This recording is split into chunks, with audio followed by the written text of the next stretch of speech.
Bonsoir, ravi de vous retrouver en semaine, mais également le week-end, car l'information, c'est 7 jours sur 7 sur Monaco Info. Au sommaire de votre JT, la campagne de dépistage au Covid-19 à Monaco a pris fin aujourd'hui.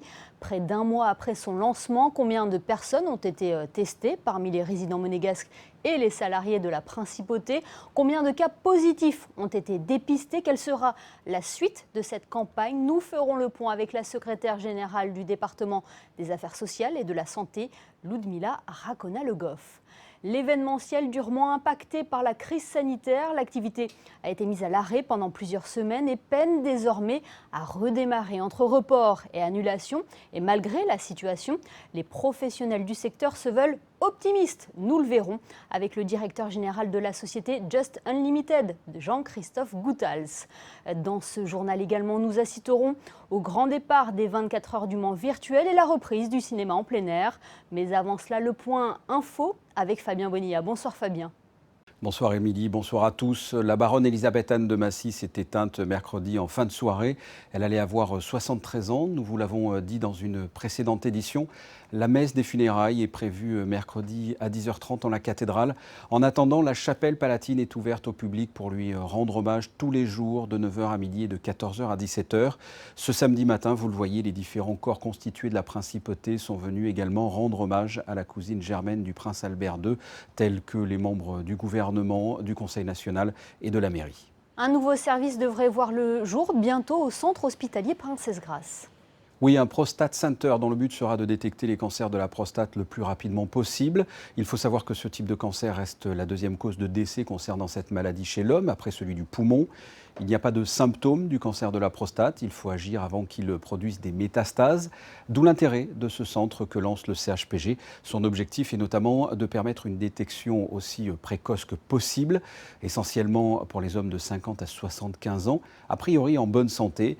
Si l'on agit à temps, l'espérance de vie est considérablement augmentée. À noter qu'en France, plus de 50 000 nouveaux cas sont diagnostiqués et 8 000 décès sont à déplorer chaque année. Un point maintenant sur les manifestations reportées et une nouvelle date annoncée pour le Luxpack Monaco. La 34e édition de Luxpack Monaco se tiendra finalement du 30 novembre au 2 décembre. Cette manifestation était prévue initialement fin septembre. L'édition phare du Salon de l'emballage de luxe est reportée, mais toujours dans le même lieu, au Grimaldi Forum. Merci Fabien. L'heure est au bilan pour la campagne de dépistage au Covid-19 en principauté. Elle s'est achevée aujourd'hui. Près de 90 000 personnes étaient concernées par ce test volontaire et gratuit. Nous avons pris pour habitude de contacter la secrétaire générale du département des Affaires sociales et de la Santé pour faire le point. Elle est avec nous. Bonsoir Ludmila Rakona-Le Goff. Bonsoir Émilie. Alors quel bilan peut-on tirer de cette campagne de dépistage ? Aujourd'hui, c'était donc le dernier jour du dépistage des salariés. On a eu à peu près 14 000 personnes qui se sont déplacées. Donc là, ce sont les chiffres à samedi midi. Donc à peu près 14 000 personnes, ce qui est un chiffre plutôt satisfaisant pour nous. Nous sommes plutôt satisfaits de ce résultat compte tenu du nombre de personnes qui ne sont pas présentes sur leur lieu de travail en ce moment. C'est un chiffre qui nous convient. 14 000 salariés ou vous incluez également les monégasques qui sont venus aussi cette semaine ?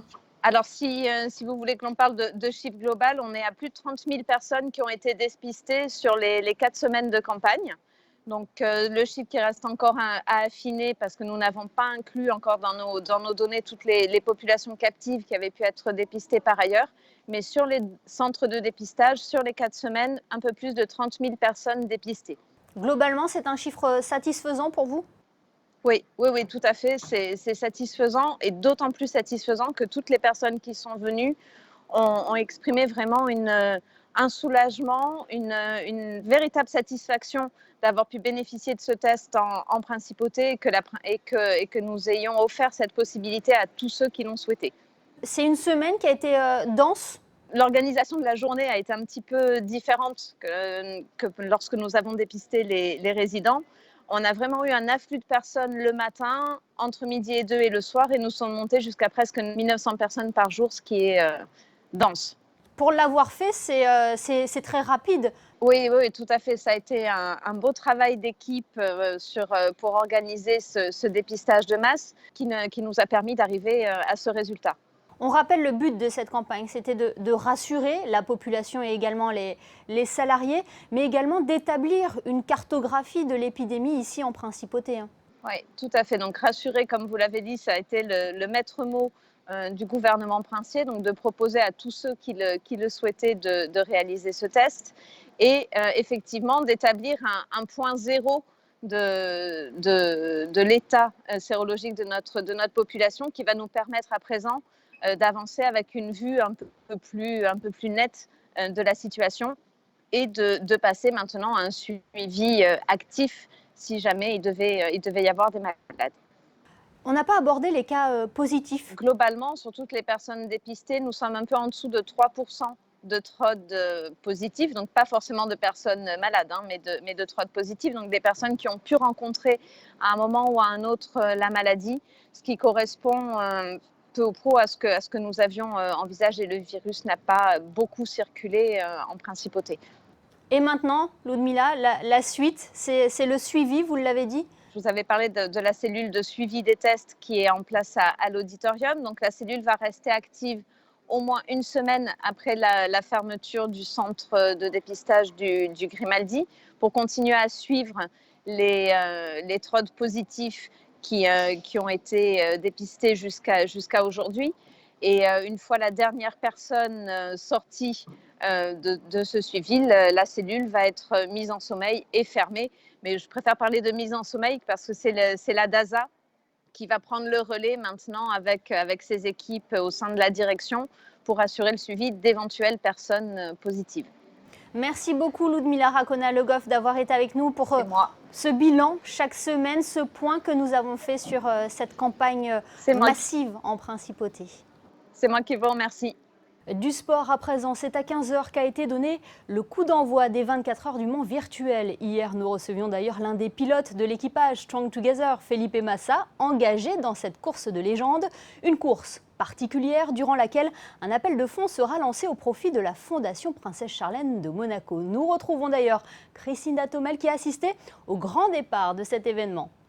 Oui, en effet, Émilie, le coup d'envoi de ce moment inédit vient d'être donné il y a quelques heures de cela, ici même à l'Automobile Club, en présence, comme vous pouvez le voir sur ces images, de la famille princière, des enfants également, ainsi que de nombreuses personnalités de la Principauté. Alors, 50 équipages au total, des noms prestigieux tels que Alonso, Norris, bien sûr Charles Leclerc. Alors je vous propose tout de suite d'en savoir un peu plus sur cette course, les 24 heures du Mans en virtuel. Alors 24 heures de course, donc très longue, plusieurs pilotes avec différents relais. Donc comme on a ici à l'Automobile Club de Monaco, on a 2 simulateurs et 3 pilotes qui sont sur site. Donc Francesco Castellacci, Tony Mella qui est notre sim racer, donc spécialiste du virtuel, ainsi que Giancarlo Fisichella et Felipe Massa, notre 4e pilote, qui lui est au Brésil. Et donc par ordinateur, on gère en fait toute la stratégie, les changements de pilote, les consommations durant ces 24 heures. Le circuit est ce qu'on dit laser scanné, c'est une technologie qui a un taux de fidélité d'environ 0,1 mm, c'est-à-dire que chaque petite bosse, chaque vibreur est reproduit à l'identique du circuit, ce qui fait que l'immersion est totale. Avant déjà la course, on a fait le setup de la voiture, donc son réglage, de façon à ce qu'elle convienne aux 4 pilotes, quelles que soient les conditions météo, qu'on soit de jour ou de nuit, parce qu'il y a quelques subtilités de ce côté-là. En cas d'accident, ça se passe comment? Est-ce que ça se passe comme dans la réalité? Alors le risque en moins, mais effectivement comme dans la réalité, vous pouvez casser une pièce mécanique, un pare-choc. Et en fait ce temps-là est pris en compte par la simulation et additionné lorsque vous allez rentrer au stand, tout simplement. Strong Together, je ne vous demande pas quelle équipe vous soutenez, monseigneur? Bien évidemment, l'équipe de la Fondation Princesse Charlène, mais je crois que c'est une très belle initiative, c'est une autre façon de vivre le sport automobile. Mais je suis très heureux que cet événement puisse avoir lieu ici à l'Automobile Club de Monaco et de voir cette course virtuelle des 24 heures du Mans d'un réalisme saisissant. Mais je remercie surtout Ferrari bien sûr, mais aussi tous les pilotes qui forment cette équipe. Je pense que c'est une équipe qui a sa chance. Bon, elle était très mal placée au départ, mais je pense que 24 heures c'est très long. Et donc peut-être qu'on aura une petite chance à l'arrivée. Une course exceptionnelle, hein, donc vous l'aurez compris, Émilie, qui tiendra en haleine tous les passionnés du monde du sport automobile durant tout ce week-end. Les 24 heures du Mans en réel se tiendront au mois de septembre prochain, Émilie. Merci Crisinda, et nous suivrons de près les performances de l'équipage Strong Together lors de ces 24 heures du Mans virtuelles. Parlons d'un secteur qui a été impacté de plein fouet par la crise sanitaire à présent. Il s'agit de l'événementiel. Il faudra du temps à la filière pour redémarrer normalement. Des semaines, voire des mois. Pour en parler, nous sommes avec le directeur général de la société Just Unlimited. Bonsoir Jean-Christophe Goutals. Bonsoir Émilie. Est-ce que votre activité reprend peu à peu depuis le déconfinement? Il y a des sources d'espoir, c'est déjà pas mal. On va dire qu'on travaille beaucoup sur le mois de septembre et on espère, voilà, on en attend énormément. On a quelques dossiers qui sont en train de se confirmer et puis des dossiers qui étaient déjà confirmés en septembre et qui pour l'instant sont maintenus. Donc oui, le mois de septembre, on y accorde énormément d'importance. Votre activité était liée, par exemple, au Grand Prix de Formule 1, au Rolex Monte Carlo Masters, au Jumping de Monte Carlo qui est également annulé. C'était dur mentalement parce qu'effectivement, quand on travaille depuis des mois sur quelque chose et qu'on touche à l'aboutissement et que tout s'annule, c'était difficile pour nous, effectivement, parce que l'activité était pleinement impactée. Mais c'est pas grave, on fera mieux l'année prochaine. Vous avez eu des aides de l'État pour maintenir votre société à flot? À ma connaissance, dans les autres pays, je connais aucun confrère qui a été aidé à la hauteur de ce que Monaco a fait pour nous. Donc ça, vraiment, je les en remercie du fond du cœur. On sortira grandi de cette histoire. Jean-Christophe Goutals, vous organisez aussi des mariages. C'est normalement le début de la saison des mariages. Est-ce que vos clients, les couples qui auraient dû se marier, par exemple en juin, ont décidé d'annuler ou de reporter leur cérémonie? Effectivement, les mariages qui avaient lieu sur fin mai, début juin, pour l'instant, ont tous été reportés à l'année prochaine. Maintenant, on a aussi, et c'est là qu'est notre rôle de wedding planner et d'organisateur d'événements, on a accompagné vraiment les futurs mariés pour choisir avec eux la meilleure solution possible. Un mariage, c'est un événement qui se prépare au moins un an en avance. Il y a beaucoup de nos clients avec lesquels on est arrivé au raisonnement suivant, c'est-à-dire qu'ils n'ont pas envie de se marier avec des distanciations sociales, ils n'ont pas envie de se marier avec l'ensemble de leurs invités pour un masque. Donc, ils ont préféré, entre guillemets, jouer la voie de la sagesse et de se dire, c'est pas grave, on reporte à l'année prochaine. Et à ce moment-là, comme une très grosse partie du travail avait déjà été effectuée puisque le mariage était censé avoir lieu maintenant, c'est pas grave, on appuie juste sur le bouton pause. Et après ça, on recommencera. Votre profession embauche également de nombreux extras. Est-ce que vous êtes en contact avec eux pour faire le point sur leur situation qui, j'imagine, n'est pas très simple, hein? Alors, elle est effectivement très compliquée. Et non pas seulement au niveau des extras, mais par rapport à tous les prestataires qu'on fait travailler sur nos événements. Puisque c'est vraiment un effet... On est vraiment dans un secteur pyramidal et donc forcément quand notre secteur est à l'arrêt, eh bien tous les corps de métier qu'on fait travailler sont également à l'arrêt. Donc une reprise progressive mais après l'été. Exactement, optimiste. Alors c'est vrai que de base je suis quelqu'un de très optimiste et je pense qu'il vaut mieux voir le verre à moitié plein qu'à moitié vide et surtout quand on a des clients pour qui effectivement quand on se dit comme je vous disais un mariage on s'en réjouit, des événements, on fait des événements heureux, c'est des événements dont nos clients se réjouissent. Si nous, on est négatif par rapport à ça, on va véhiculer un message qui sera forcément négatif. Et c'est pas ce que les clients ont envie d'entendre aujourd'hui. Merci beaucoup Jean-Christophe Goutals d'avoir été avec nous. Merci Émilie pour votre appel et bonne continuation. Le tournage de Claude Lelouch en Principauté avait déjà laissé entendre la reprise doucement mais sûrement de la culture. Nouvelle étape, la réouverture des cinémas. Elle est effective depuis hier en Principauté mais ne concerne que le cinéma en plein air. On rejoint d'ailleurs Crisinda Thomel qui assistait à la première séance au pied du rocher.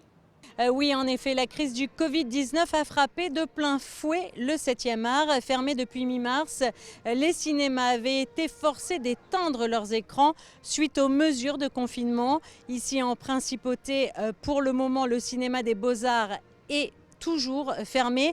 Mais les séances en plein air viennent de reprendre ici sur le Rocher.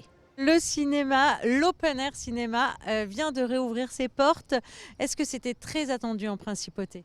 Je pense oui, le cinéma d'été c'est toujours un événement attendu des locaux comme des gens qui viennent en vacances à Monaco. Donc on est très content d'avoir pu réouvrir. Les mesures pour le Covid-19, on a mis des délimitations au sol pour que les groupes de clients ne soient pas trop serrés, du gel hydroalcoolique à disposition pour tout le monde. Au niveau du contrôle, c'est plus le client qui va tendre son ticket pour que le contrôleur le déchire, c'est le client qui va déchirer lui-même son ticket devant le contrôleur, des masques obligatoires pour tout le personnel, une désinfection des toilettes après chaque passage, et un espace de 2 chaises entre les groupes de personnes. Les gens qui arrivent ensemble pourront rester ensemble, mais les groupes différents seront séparés par 2 chaises d'espace. Quelle est la programmation ? Alors pour avoir les films, ça a été très compliqué étant donné qu'aux États-Unis c'est encore une crise sanitaire majeure, donc les films à Hollywood sont à l'arrêt, et au niveau des distributeurs en France, on n'a rien pu avoir.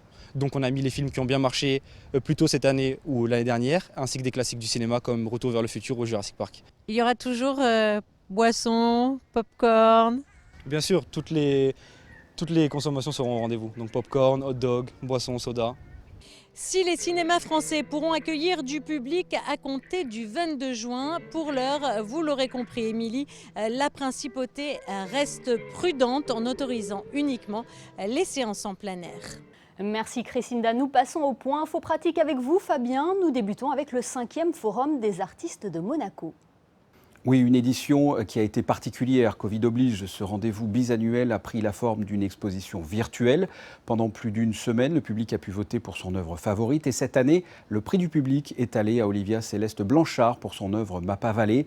Cet acrylique sera mis à l'honneur sur la page d'accueil du site, le www.forumdesartistes.mc, jusqu'au 3 juillet.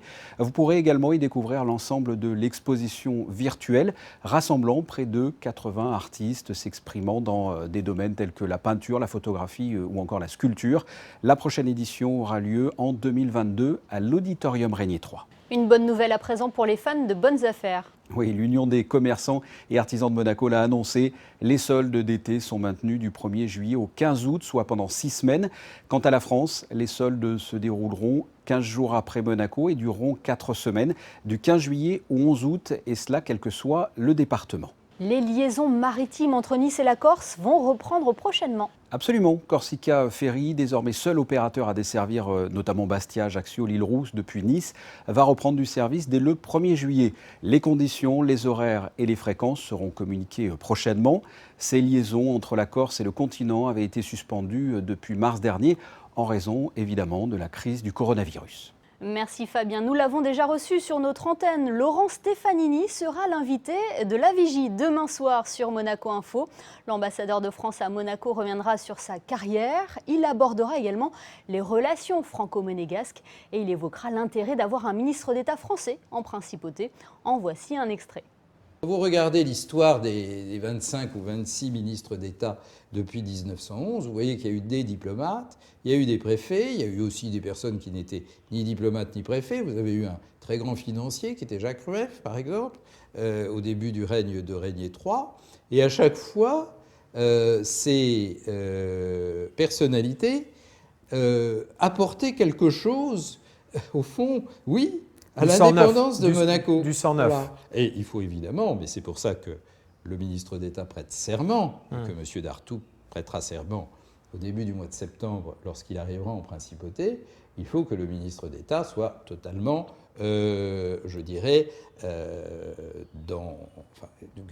pense qu'aux intérêts de la Principauté de Monaco, sous l'autorité du prince souverain. C'est pour ça qu'il y a un ambassadeur de France. Penser aux intérêts de la France, ça c'est votre job. Voilà, exactement.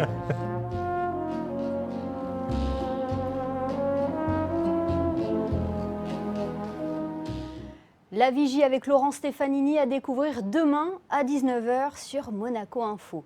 Nous l'avions lancé pendant le confinement et il est toujours actif, c'est le réseau Malizia. Continuez d'ailleurs de partager vos photos et vos vidéos sur notre page Facebook. Voici les meilleurs posts de la semaine.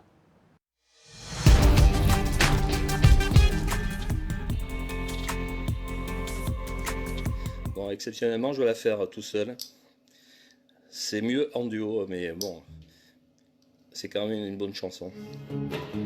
Un petit Milan est tombé de son nid tout près d'ici.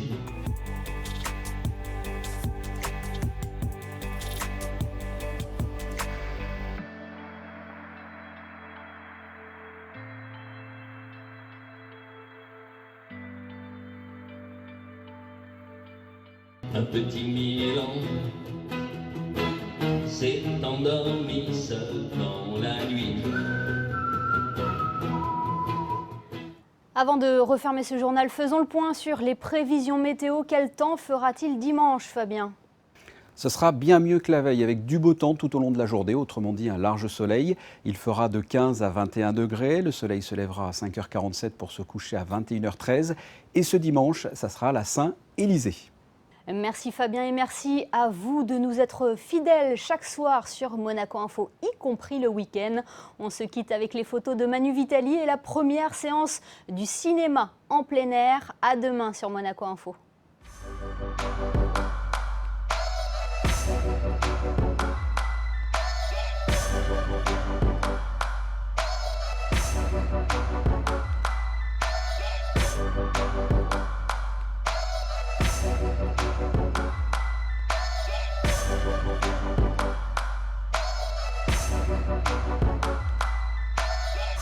Thank you.